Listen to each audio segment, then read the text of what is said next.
बिस्मिल्लाह बिस्मिल्लाहिर्रहमानिर्रहीम। हम पढ़ने लगे हैं एटमाइजर्स के बारे में। एटमाइजर्स क्यों यूज़ होते हैं एटॉमिक एब्जॉर्प्शन स्पेक्ट्रोस्कोपी में और इनके क्या क्या टाइप्स हैं आगे। पहले तो हमने कहा कि एलिमेंट जो हमने एनालाइज करना है उसे क्या करना है, हमने एटॉमिक स्टेट में कन्वर्ट करना है। एटॉमिक एब्जॉर्प्शन स्पेक्ट्रोस्कोपी की दो कंडीशंस हैं कि वो किस फॉर्म में होना चाहिए। एक तो हमारे पास वो सोल्यूशन फॉर्म में होना चाहिए और दूसरा ये कि वो एटमाइज्ड होना चाहिए यानी एटॉमिक स्टेट में। ठीक है। एटमाइजेशन करने के लिए हमें क्या करना पड़ेगा, मतलब एटमाइजेशन का मतलब क्या है कि हमारे पास कोई मॉलिक्यूल है ना, तो उसको हमने एटम्स में कन्वर्ट करना है, उसको ब्रेक करके। ठीक है। और ये हम करेंगे किस तरह से, उसको हम हाई टेम्परेचर प्रोवाइड करें। और हाई टेम्परेचर के लिए हमारे पास दो कंडीशंस हो सकती हैं। हम यूज़ करेंगे या तो फ्लेम या फिर इलेक्ट्रिक करंट, या इस तरह से कि फ्लेम और फ्लेमलेस में से कन्वर्ट करते हैं हम लोग, मतलब दो टाइप्स में। ठीक है। जो आगे हैं फ्लेम, फ्लेम वाली जो है उसे फ्लेम एटॉमिक अब्जॉर्प्शन स्पेक्ट्रोस्कोपी कहते हैं। और जो फ्लेमलेस है उसमें हमारे पास तीन टाइप्स हैं। ग्रेफाइट जो, और इसे जब इलेक्ट्रोथर्मल एटमाइजर्स कहते हैं। और गोल्ड वेपर है और हाइड्रोजनेशन सिस्टम है। आगे है फ्लेम एटमाइजर्स। उसमें हम लोग क्या यूज़ करते हैं, उसमें हम लोग यूज़ करते हैं ऑक्सीडेंट गैस और फ्यूल गैस। ठीक है। ऑक्सीडेंट गैस जो है ना, ये यानी कि हमारे पास ऑक्सीजन हो सकती है या कोई भी इस तरह से। और फ्यूल गैस देखेंगे हम किस तरह से मतलब यूज़ करेंगे। अगर हमारे पास हाई टेम्परेचर चाहिए हमें, तो दो तरह से यूज़ कर सकते हैं। एयर एसिटाइलिन फ्लेम यूज़ करेंगे या nitrous oxide acetylene flame use करेंगे। ठीक है। अब यहाँ पे जो है ना हमारे पास क्या है, लिक्विड और dissolve samples are typically used. जो मैंने पहले कहा था कि हमारे पास जो है ना इसकी दो कंडीशन है, कि उसमें ये था कि हमारे पास एटमाइज्ड सैंपल, ठीक है, और दूसरा मतलब एटॉमिक फॉर्म में, और दूसरा क्या कि वो सोल्यूशन होना चाहिए हमारे पास सैंपल जो लिक्विड या डिजोल्व सैंपल। ठीक है। अब यहाँ पे जो है ना एयर एसिटाइलिन ये हम यूज़ करते हैं, हाई टेम्परेचर फ्लेम है जो कि हम फ्रॉम फ्लेम एटमाइजर्स में यूज़ करते हैं। और जो नाइट्रस ऑक्साइड है ना, ये इससे ज़्यादा इसका टेम्परेचर होता है, मतलब इसका जो है वो है 2100 से कितना कहेंगे 2400। ठीक है, डिग्री सेल्सियस।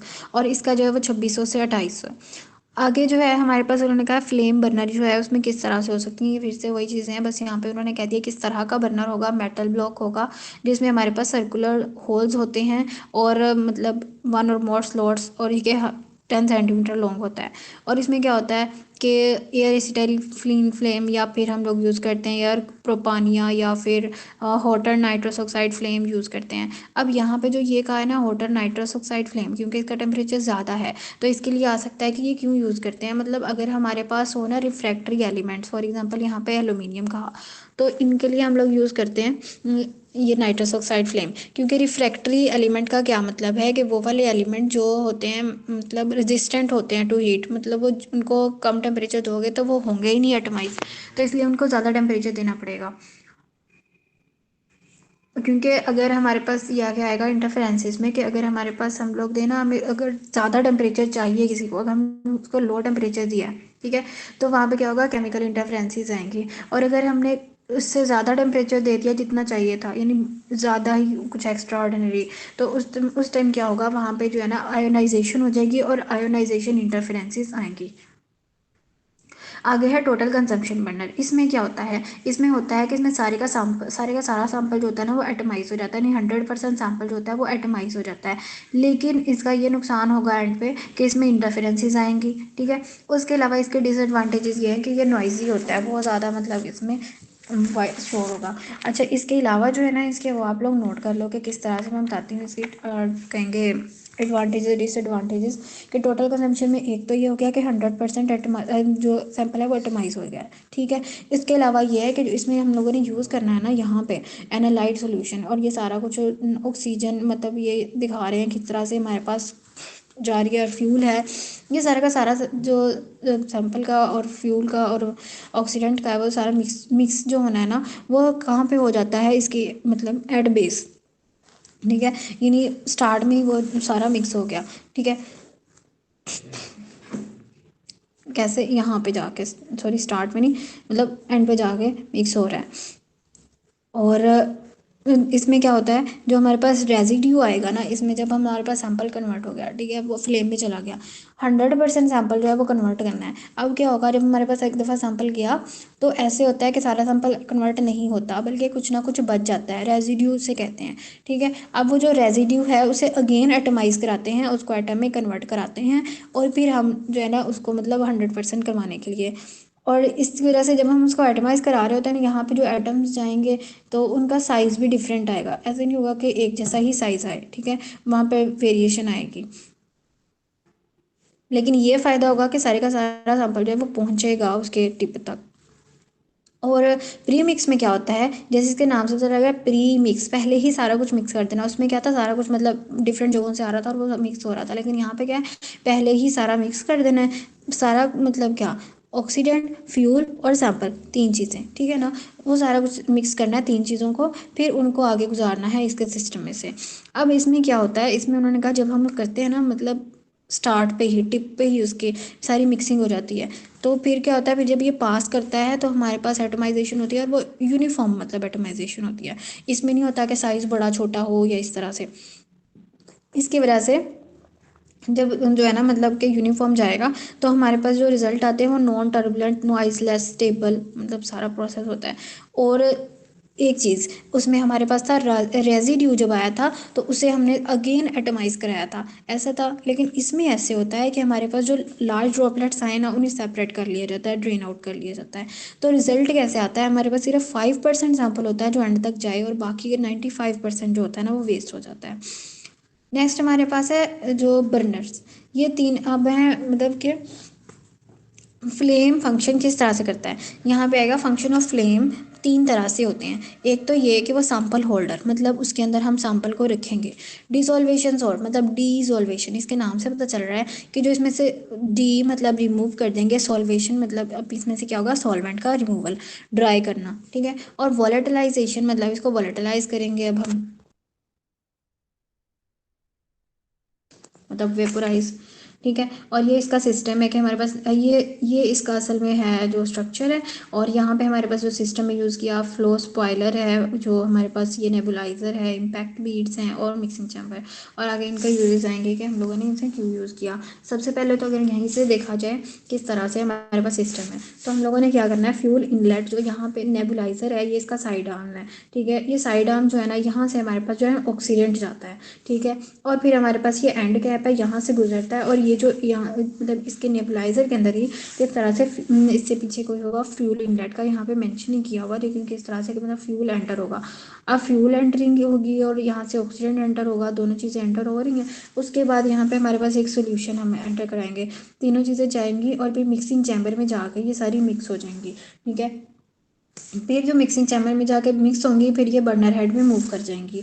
बर्नर हेड में जाएंगी, फिर कंबस्टन होगी और हमारा जो सैंपल है वो क्या हो जाएगा, एटमाइज हो जाएगा। अब ये एटमाइज होगा, उसके बाद हम इसे ड्रेन आउट कर लेंगे, जो हमारे पास एक्स्ट्रा चीज़ें बचेंगी इस तरह से, ठीक है। अब यहाँ पे जो है ना, हमारे पास ये दो चीज़ें हैं, इम्पैक्ट बेड और फ्लो स्पॉइलर, जो कि न्यू है। इनके बारे में हम देखते हैं कि ये क्या है। इम्पैक्ट डिवाइसेस कहते हैं इनको, ठीक है। इम्पैक्ट डिवाइसेस क्या होती हैं, ये रिड्यूस करती हैं ड्रॉपलेट का साइज़। इसकी वजह से क्या होगा, हमने पहले कहा था कि लार्ज ड्रॉपलेट्स जहाँ पे आएंगे तो वहाँ इंटरफेरेंसेस होंगी, ऐसा ही है। तो अब हमने क्या करना है, इन इंटरफेरेंसेस को ख़त्म करना है। इसलिए यहाँ पे क्या हो गया कि वो करेंगे कि जो लार्ज ड्रॉपलेट्स होंगे उन्हें डिफ्लेक्ट कर देती हैं फ्रॉम गैस स्ट्रीम, और फिर रिमूव कर देते हैं फ्रॉम बर्नर। और यहाँ पर उन्होंने कहा दो तरह के हैं जो हम यूज़ करेंगे, इम्पैक्ट बीड्स और फ्लो स्पॉइलर, जैसे कि मैंने पहले भी बताया था। यानी अब ये क्या करेंगे, इनको सिंपल में कहें तो लार्ज ड्रॉपलेट्स को क्या किया, किक आउट, निकाल दिया। इम्पैक्ट बीड्स, यहाँ पे जो है ना क्वेश्चन बनता है किस तरह से, इसके बारे में देखेंगे कि एक तो ये है कि नेबुलाइजेशन एफिशिएंसी को इम्प्रूव करेगा, ठीक है। दूसरा ये कि इसमें जो है ना, ये जो हमारे पास मैक्सिमम सैंपल है ना, उसे कन्वर्ट कर देता है स्मॉलर ड्रॉपलेट्स में, ठीक है। और बना किसका होता है, स्फेरिकल बीड जो हैं इसके, वो बने होते हैं ग्लास, सिलिका और सिरेमिक के। लेकिन जो ग्लास और क्वार्ट्ज होते हैं ना, वो क्रोजन रेजिस्टेंट मतलब नहीं होते, लेस क्रोजन रेजिस्टेंट, यानी ये करोड हो जाते हैं, इनके क्रोजन हो जाती है।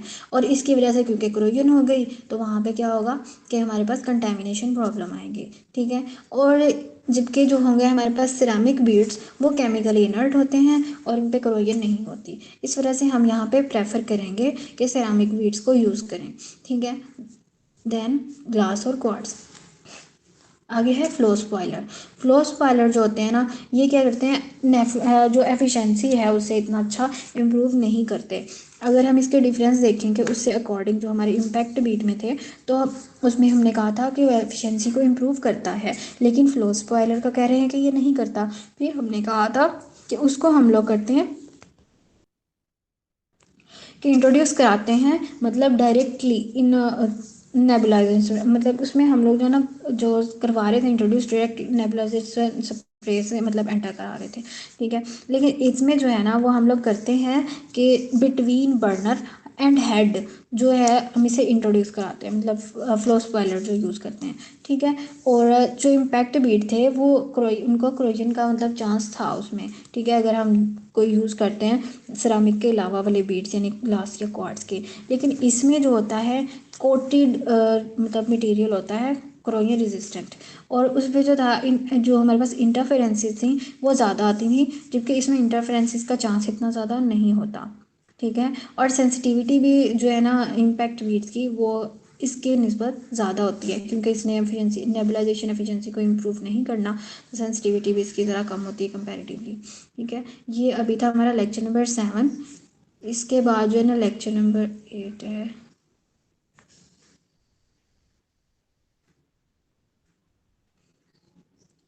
इसमें हम लोगों ने जो पढ़ना है ना,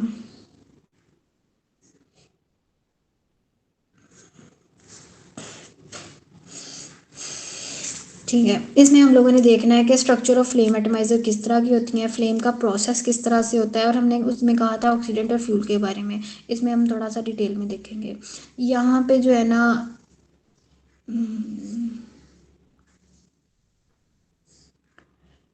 खैर आई थिंक कुछ गड़बड़ होगी। अच्छा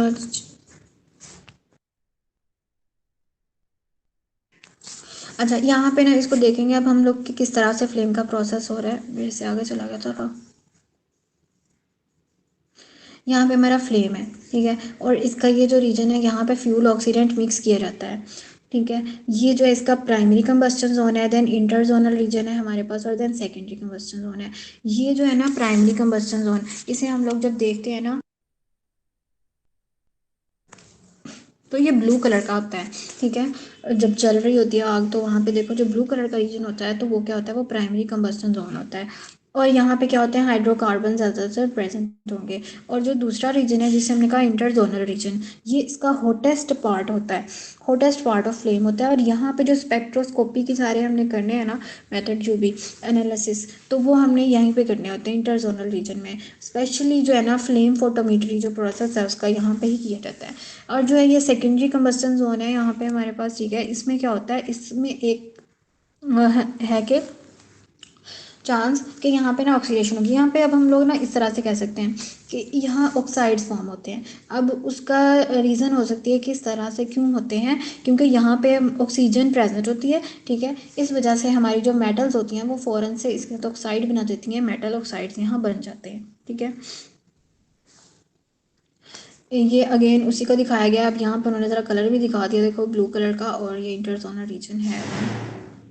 अब यहाँ जो है ना ये फ्लेम के एटमाइजेशन टेक्निक्स के टाइम में कौन सा हम यूज़ करें, कौन सा ऑक्सीडेंट यूज़ करें, एयर या ऑक्सीजन को यूज़ किया जा रहा है ज़्यादातर। ये नाइट्रस ऑक्साइड अगर हमने हाईएस्ट टेम्परेचर लेना है, ठीक है। और या फिर हम लोग ये यूज़ कर रहे हैं, मतलब कौन सा फ्यूल यूज़ कर रहे हैं, नेचुरल गैस यूज़ करते हैं, हाइड्रोजन यूज़ करते हैं, एसिटाइलिन यूज़ करते हैं।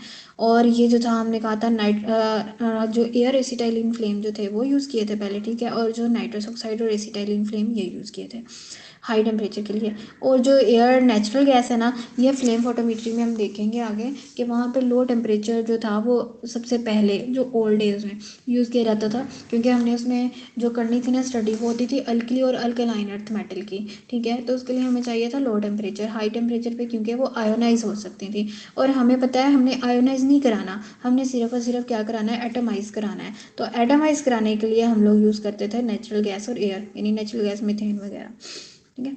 अब यहाँ पे जो फ्लेम का प्रोसेस बताया किस तरह से होता है, नेबुलाइजेशन होती है, हमारा सोल्यूशन है और फिर वो एरोसोल में कन्वर्ट होगा, फिर हम डिसॉल्वेशन मतलब उसमें सॉल्वेंट खत्म कर दिया, अब क्या रह गया सॉलिड, फिर उसकी लिक्विफेक्शन। अब उन्होंने कहा यहाँ पे एक स्टेप ही ऐड किया, कहीं कहीं पे नहीं होगा ये लिक्विफेक्शन का, क्या मतलब हमने लिक्विड में कन्वर्ट कराया, डायरेक्ट हमारे पास होगा कि गैस में कन्वर्ट कराया, वेपराइजेशन, वेपराइजेशन के बाद फिर एटमाइजेशन होगी, फिर एटमाइजेशन के बाद उसकी एक्साइटेशन कराते हैं, एक्साइट कराया, अगर एक्साइट के बाद हमने ज़्यादा टेम्परेचर दिया तो यहाँ पे क्या हो जाती है आयनाइजेशन, ठीक है।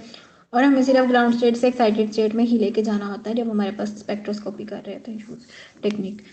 नेक्स्ट है कि फ्लेम टेम्परेचर यहाँ पे बहुत इंपॉर्टेंट है क्योंकि ये इन्फ्लुएंस करता है डिस्ट्रीब्यूशन ऑफ एटम्स को, और ये हम लोग इसको चेंज कर सकते हैं कि हमारे पास ऑक्सीडेंट और फ्यूल रेशियो से कि कितना हमें चाहिए टेम्परेचर, उसके हिसाब से हम लोग यूज़ करें। ऑप्टिमम एनालिसिस पोजीशन डिपेंड करती है कि हमारा जो एलिमेंट किस तरह का है, उसकी केमिस्ट्री किस तरह की है, ठीक है, कि हमारे पास कितना मुझे टेम्परेचर देंगे, कितने वो मतलब कितनी कंसनट्रेशन पे कितनी एब्जॉर्बेंस होगी, ये सारा कुछ यहाँ पर उन्होंने ग्राफ दिखाया है। और ये थोड़ा सा है कि मतलब उसकी कौन सी टाइप यूज़ की हुई है, अगर हमारे पास एटमाइजेशन करा रहे हैं, रेडिएशन सोर्स कौन सा है। तो एक में जो है उन्होंने कहा सैम्पल सोल्यूशन को एस्पिरेट कराते हैं इनटू फ्लेम, तो ये हमने इसमें यूज़ किया फ्लेम मतलब, और या फिर हमने इवेपोरेट कराया फिर इग्नाइट कराया, तो इसमें नॉन फ्लेम में, ठीक है। हाइड्राइड जनरेशन में कैसे करते हैं, उसमें एटमाइजेशन कैसे होती है, वेपर हाइड्राइड जनरेट करते हैं, फिर उन हाइड्राइड्स को यूज़ करते हुए आगे प्रोसेस चलेगा। और कोल्ड वेपर में क्या होता है कि उसमें हम लोग कोल्ड वेपर जनरेट करेंगे, और जैसे कि किसके, मरकरी के, क्योंकि हमने वो टेक्निक सिर्फ और सिर्फ मरकरी के लिए यूज़ करनी है, ठीक है। और रेडिएशन सोर्स जो होगा वो हमारे पास HCl यानी होलो कैथोड लैंप ही होगा। और करेक्टरिस्टिक के बारे में कह रहे हैं कि बंडल की करेक्टरिस्टिक किस तरह की होनी चाहिए, एक तो ये complete mixing of fuel and oxidant, यानी मिक्स होंगे तो ही तो एग्जैक्ट वो टेम्परेचर देंगे जो हमें चाहिए, ठीक है। No flashback, stable flame, stable होना चाहिए, आग न लगी हो, flame should be of an appropriate size and shape to maximise size, मतलब उसका एक साइज होना चाहिए स्पेसिफिक, ये ना हो आप लोग यहाँ से चलाओ और वो छत पे पहुंची आग, ठीक है। बस यही है अभी के लिए, बाकी इंशाल्लाह ताला हम करेंगे नेक्स्ट वीडियो में। अल्लाह हाफिज़, अपनी दुआ में मुझे याद रखना।